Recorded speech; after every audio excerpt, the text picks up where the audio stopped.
In a bustling city of stone and dust, an ancient tradition was upheld.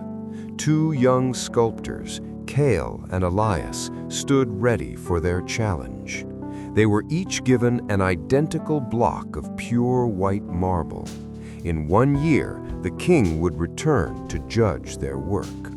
The winner would be named royal architect. The loser would be sent to the mines. Cale was a man of immense natural talent. When he looked at the stone, he saw a god trapped inside. Within the first week, he was a whirlwind of energy. He worked through the night, his chisel singing against the stone. He didn't need a plan, he worked by feeling. By the end of the first month, he had carved a face so beautiful it seemed to breathe. Cale was the talk of the town. He spent his evenings in the taverns, boasting of his genius. Elias, on the other hand, was not considered a genius. He was quiet and methodical. He sat with a charcoal stick and measured the stone for 10 days before he ever touched a hammer. He made a vow, 500 strikes of the hammer, every day, no matter what. As the months passed, the novelty wore off. The summer heat became unbearable.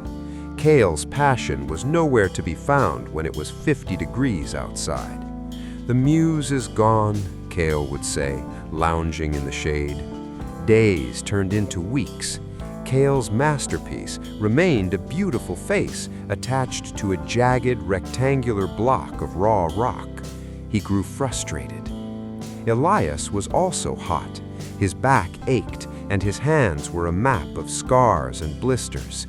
He didn't feel inspired, he felt tired. But every morning when the sun hit the quarry floor, Elias was there. Clink, clink, clink. If it rained, he built a tarp and did his 500 strikes. If he was sick, he did them, slowly, but he did them. He wasn't trying to make a god, he was just trying to finish the next square inch. He learned the secret of the stone, how much pressure would cause it to flake and how much would cause it to crack. The year ended. The king arrived at the square.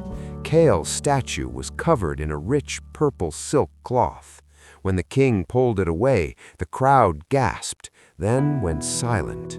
The head was divine, a masterpiece of art, but the rest was a mess. "I ran out of time," Cale cried. "I was waiting for the right moment." The king moved to Elias. His statue was covered in a simple, dusty burlap sack. When it was removed, there was no gasp. There was only a long, profound silence. Elias hadn't carved a god. He had carved a man, a weary traveler leaning on a staff. But it was perfect. Elias became the royal architect. Cale, still waiting for his muse, was sent to the mines to break stones.